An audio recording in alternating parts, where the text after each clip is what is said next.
Hello everyone, good evening to all of you. आप सबका स्वागत है आपका चैनल आजाद इंग्लिश वर्ल्ड में। आज मैं आप लोग को बिहार बोर्ड का मॉडल पेपर का प्रैक्टिस कराने जा रहा हूं 2025 इंग्लिश का। किसका? इंग्लिश का। 2025 का इंग्लिश का मॉडल पेपर का आज मैं प्रैक्टिस कराने जा रहा हूं। तो my dear students, first question है कि रचना has been living in New York dash 2005। रचना 2005 से न्यूयॉर्क में रह रही है। रचना 2005 से न्यूयॉर्क में रह रही है। तो माय डियर स्टूडेंट्स, 2005 हमारा क्या है? स्टार्टिंग टाइम है। स्टार्टिंग टाइम, तो स्टार्टिंग टाइम के साथ सिंस का प्रयोग किया जाता है। प्रेजेंट परफेक्ट कंटिन्यूअस और पास्ट परफेक्ट कंटिन्यूअस। या फिर मैं आप लोग को पढ़ाया था क्लास में कि सिंस का प्रयोग किया जाता है कैलेंडर के साथ। कैलेंडर में जो जो चीज़ रहता है वो सभी चीज़ों का साथ सिंस का प्रयोग करते हैं। तो बताइए कैलेंडर में क्या दिन का नाम रहता है, मंथ का नाम रहता है, ईयर का नाम रहता है। तो 2005 क्या है? ईयर है। तो सभी सालों के साथ सिंस का प्रयोग किया जाता है। तो ऑप्शन कौन होगा हमारा? सी। ना टू का आंसर आप लोग कॉमन में दीजिए कि टू का आंसर कौन सा है, आप लोग कॉमन में दीजिए। Okay. I dash return before sunset to avoid dark age. Okay, अंधेरे से बचने के लिए। ओके, avoid dark age कहने का होता है अंधेरे से बचने के लिए। क्या बोल रहा है कि मैं सनसेट से पहले सूर्यास्त से पहले मैं लौट जाऊंगा। तो क्या दे रहा है? जोर दे रहा है। तो जब एक्शन पर जोर दिया जाए, वो भी का फ्यूचर का एक्शन पर जोर दिया जाए ना, तो सेल विल का प्रयोग करते हैं। किसका? सेल विल का प्रयोग करते हैं। तो इसका आंसर क्या होगा? सेल। और माय डियर स्टूडेंट, यूज्ड कभी भी अकेले प्रयोग नहीं होता। यूज के साथ कहना चाहिए टू।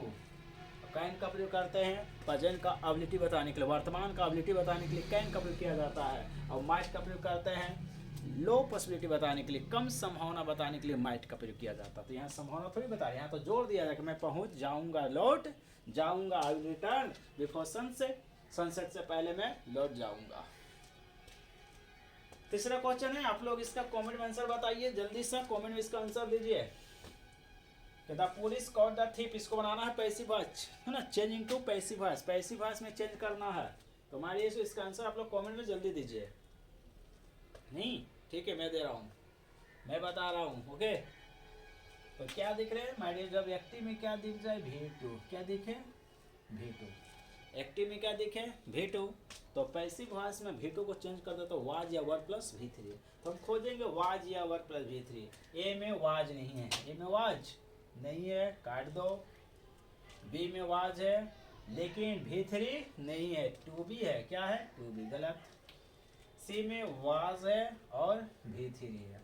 और डी में वाज नहीं है। वो डी बोल रहा है sentence can not be change to passive. नहीं, ये सेंटेंस पैसिव में चेंज होगा, अब इसका आंसर कौन होगा? सी होगा। क्या होगा? सी। क्योंकि जब एक्टिव में V2 रहता है तो पैसिव में V2 को किसमें चेंज करें? वाज या वर प्लस V3। तो सिर्फ वाज प्लस V3 किसमें? सी में।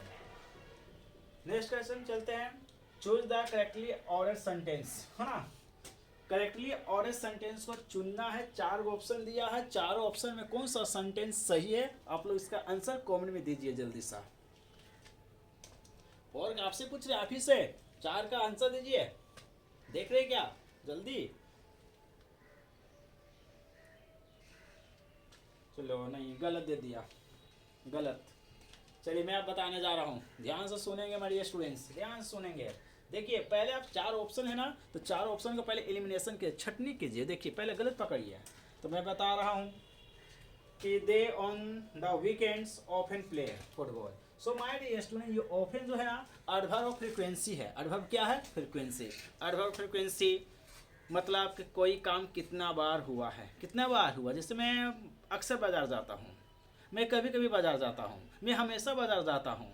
तो ये क्या है? Adverb of frequency. कितना बार, अक्सर, हमेशा, ये सब क्या? Adverb of frequency. तो एडवर्ब ऑफ फ्रीक्वेंसी का प्रयोग सेंटेंस में किया जाता है मेन वर्ब से पहले और सब्जेक्ट के बाद। मेन वर्ब से पहले और सब्जेक्ट के बाद एडवर्ब ऑफ फ्रीक्वेंसी का प्रयोग किया जाता है। Adverb of frequency often, always, already, all ready, ये सब समटाइम्स, ये सब क्या है? एडवर्ब ऑफ फ्रीक्वेंसी है, एडवर्ब ऑफ फ्रीक्वेंसी। तो एडवर्ब ऑफ फ्रीक्वेंसी कहाँ आते हैं? मेन वर्ब से, मेन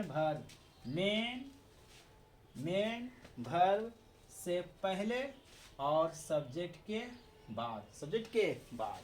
यहाँ क्या आता है? सब्जेक्ट के बाद और मेन वर्ब से पहले एडवर्ब फ्रीक्वेंसी का प्रयोग करते हैं। अगर हेल्पिंग वर्ब आ गया, क्या गया? Helping verb. जब हेल्पिंग वर्ब आ गया ना हमारे स्टूडेंट, हेल्पिंग वर्ब, तो फिर हेल्पिंग वर्ब के बाद और मेन वर्ब से पहले एडवर्ब फ्रीक्वेंसी का प्रयोग किया जाता है। तो ऑफन क्या है? Adverb frequency. इसका प्रयोग करते हैं सब्जेक्ट के बाद और मेन वर्ब से पहले, मेन वर्ब से पहले। तो यहाँ हो रहा ऑन द वीकेंड्स के बाद हो रहा ऑफन, और मेन वर्ब से पहले ठीक है, लेकिन सब्जेक्ट के बाद ना, सब्जेक्ट के बाद होना चाहिए, लेकिन ऑफन कभी यहाँ सब्जेक्ट के बाद नहीं हुआ, इसलिए क्या हो गया? गलत। ऑफन ये भी क्या है? गलत, क्योंकि ऑफन क्या है? Adverb frequency. एडवर्ब फ्रीक्वेंसी प्रयोग होता है मेन वर्ब से पहले और सब्जेक्ट के बाद। यहाँ होना चाहिए था ना, गलत। हमारा बी भी आंसर, बी भी ऑप्शन गलत हुआ। और तीसरा है थर्ड सी, दे सब्जेक्ट है और प्ले क्या है? Main verb. सब्जेक्ट क्या है? Main verb. तो ऑफन क्या है? एडवर्ब ऑफ फ्रीक्वेंसी, और एडवर्ब ऑफ फ्रीक्वेंसी का प्रयोग किया जाता है मेन वर्ब से पहले और सब्जेक्ट के बाद किया जाता है, इसलिए हमारा आंसर कौन होगा? सी। आंसर कौन होगा my dear student? C. D भी गलत हुआ। क्यों डी गलत हो गया? कि ऑफन का प्रयोग, एडवर्ब ऑफ फ्रीक्वेंसी का प्रयोग क्या? मेन वर्ब यहाँ ऑब्जेक्ट के बाद हुआ। किसके बाद? ऑब्जेक्ट के बाद। लेकिन एडवर्ब ऑफ फ्रीक्वेंसी जो होते हैं ना, वो मेन वर्ब से पहले और सब्जेक्ट के बाद। तो सिर्फ आंसर क्या है हमारा? सी में है, सब्जेक्ट के बाद और मेन वर्ब से पहले।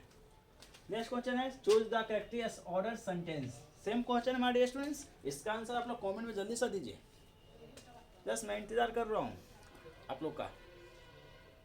जल्दी सा अब देख रहे, जल्दी आंसर दीजिए, देखिए मत इसका। चलिए मैं बताने जा रहा हूं। आप देख रहे हैं माय स्टूडेंट, लायन है। क्या है? लायन इसका होता है शेर। तो ये लायन कैसा नाउन है? सिंगुलर नाउन है, सिंगुलर कंडेबल नाउन। तो माय स्टूडेंट सिंगुलर कंडेबल नाउन के साथ सिंगुलर वर्ब का प्रयोग किया जाता है ना। आर के जगह पर क्या होना चाहिए था? इज होना चाहिए था। आर तो प्लर है, तो इसलिए हमारा गलत हो गया। नेक्स्ट है B, the lion roared loudly in the forest. जो शेर हो ना जंगल में, है ना, जंगल में ना जोर से क्या चिल्लाते हैं, गरजते हैं। रोअर में क्या होता है? गरजना। रोअर हिंदी का होता है हमारे गरजना।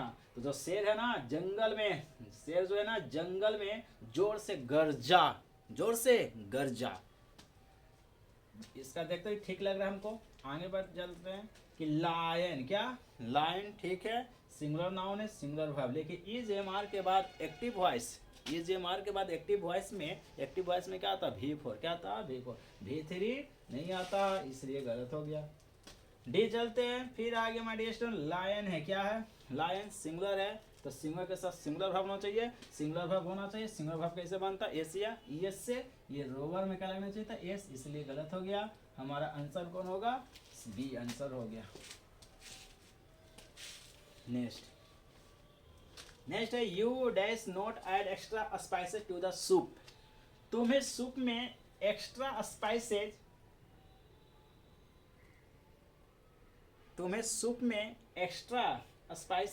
सूप में एक्स्ट्रा स्पाइसेस जोड़ने की जरूरत नहीं है। ये ना बोलोगे, जोड़ने की जरूरत नहीं है। तुम्हें सूप में एक्स्ट्रा स्पाइसेस को जोड़ने की जरूरत नहीं है। अब चलते चार ऑप्शन देखते हैं। माइट, तो माइट स्टूडेंट माइट का प्रयोग किया जाता है, माइट का प्रयोग किया जाता है लो पॉसिबिलिटी बताने के लिए। क्या बताने के लिए? लो, कम संभावना बताने के लिए माइट का प्रयोग। तो संभावना थोड़ी नहीं बता रहा है, इसलिए गलत हुआ। सेल तो बताता फ्यूचर के एक्शन के लिए, और माइट कभी भी अकेले नहीं होता, और जब भी आता तो किसके साथ आता है? टू के साथ, इसलिए भी गलत हो गया।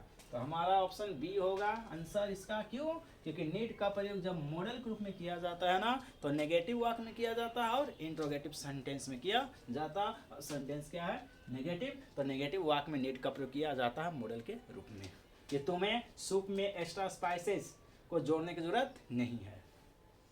Next question my dear students, ये क्वेश्चन है हमारा प्रीपोजिशन है। किससे? या सस्पेंशन। सस्पेंशन ब्रिज का मतलब होता है हमारे स्टूडेंट्स, जो ब्रिज एक दो पिलर पर क्या खड़ा हो, है ना, दोनों साइड से, और बीच में क्या वैसे ही बस खाली हो, तो जब कोई किसी को ऊपर हो, जब कोई किसी के ऊपर हो और नीचे वाले से टच में नहीं है, तो जब कोई किसी को ऊपर है और नीचे वाले के टच में नहीं है और ऊपर से नीचे वाले को पूरी तरह से कवर किया हुआ, क्या किया हुआ, कवर, तो प्रीपोजिशन ओवर का प्रयोग करते हैं, किसका, ओवर का। अंडर का प्रयोग करते हैं हमारे ये जब कोई किसी के नीचे हो, जब कोई किसी के नीचे हो तो अंडर का प्रयोग किया जाता है।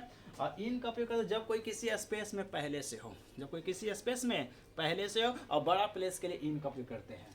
और बाय का प्रयोग करते हैं हम लोग पैसिव वॉइस में डूअर से पहले, और बाय का प्रयोग करते हैं फ्यूचर टाइम के लिए तक के अर्थ में। तो इसलिए इसका आंसर कौन होगा, सी। क्यों कि जब कोई किसी को ऊपर हो और नीचे वाले के टच में नहीं हो और नीचे वाले को ऊपर से क्या पूरी तरह से क्या ढके हुए हो तो ओवर का प्रयोग किया जाता है। कि सस्पेंशन ब्रिज नदी के ऊपर बनाया गया था। नेक्स्ट क्वेश्चन 8 क्वेश्चन आता है। The students decided to go to school dash foot. तो इसका आंसर आप लोग कमेंट में जल्दी से दीजिए। The students decided to go to school dash foot. इसका आंसर बाय होगा कि थ्रू होगा कि एट होगा कि ऑन होगा।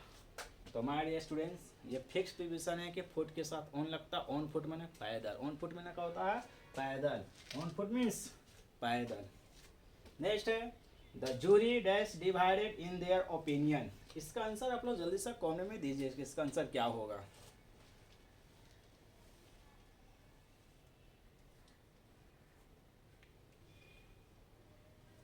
इसका आंसर आप लोग जल्दी से कमेंट में दीजिए। चलिए ठीक, मैं बताने जा रहा हूँ।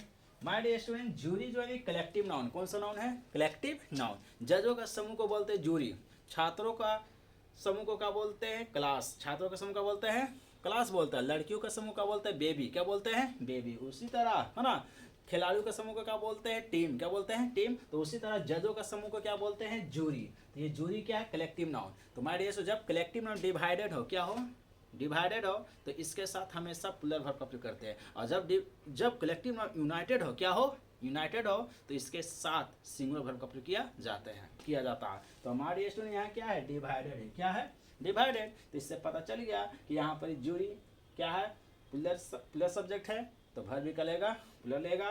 और बता रहा हूँ, अगर आपको हिंदी नहीं करने आ रहा तो फिर पकड़ेंगे आप पॉजेसिव एडजेक्टिव से, किससे, देयर से। अगर देयर दिख गया तो समझ जाना कि यहाँ पे जूरी क्या है, डिवाइडेड। सबका ओपिनियन क्या अलग अलग है, सबका विचार क्या है, अलग अलग। तो जब कलेक्टिव नाउन का सबका विचार अलग अलग रहता है तो प्लूरल रहता है, वर्ब भी करता है प्लूरल। और जब कलेक्टिव नाउन सबका विचार एक रहता है, एक मत, क्या रहता है, एक मत, तो ये सिंगुलर हो जाता है और वर्ब भी कर लेता है सिंगुलर। तो अगर ऐसा नहीं समझ में आ रहा तो आप पकड़ेंगे एडजेक्टिव से, किससे, पॉजेसिव एडजेक्टिव। अगर देयर है, क्या दिख गया, देयर, तो समझ जाएंगे कि यहाँ पर कलेक्टिव नाउन क्या है, डिवाइडेड है, क्या है, डिवाइडेड। तो फिर वर्ब का लेगा, पी भी का लेगा, पी भी प्लूरल वर्ब लेगा। अगर दिख जाता है इट्स, क्या दिखता, इट्स दिखता हमारी डियर स्टूडेंट, तो इसका मतलब होता है कि इस कलेक्टिव नाउन यहाँ पर क्या है, यूनाइटेड है, एक मत है, इसलिए वर्ब का लेता है सिंगुलर। तो यहाँ इट्स ना दिख रहा, क्या दिख रहा है, देयर। इसका मतलब है कि यहाँ पर कलेक्टिव नाउन का जो विचार है सब क्या है, अलग अलग है, क्या है, अलग। और डिवाइडेड वर्ड दिख भी गया, ये तो और लॉलीपॉप हो गया। अगर डिवाइडेड ना दिखता तो फिर किसको देखते हैं, देयर को। और इट्स दिखता तो फिर क्या होता है, सिंगुलर वर्ब। तो यहाँ का दिख गया देयर और डिवाइडेड। इसका मतलब है जब कलेक्टिव नाउन का सबका विचार अलग रहता तो वर्ब का रहता प्लस। तो इसलिए क्या होगा इसका आंसर, ए, वर होगा, क्या होगा, वर। लास्ट क्वेश्चन आज का हमारे स्टूडेंट्स।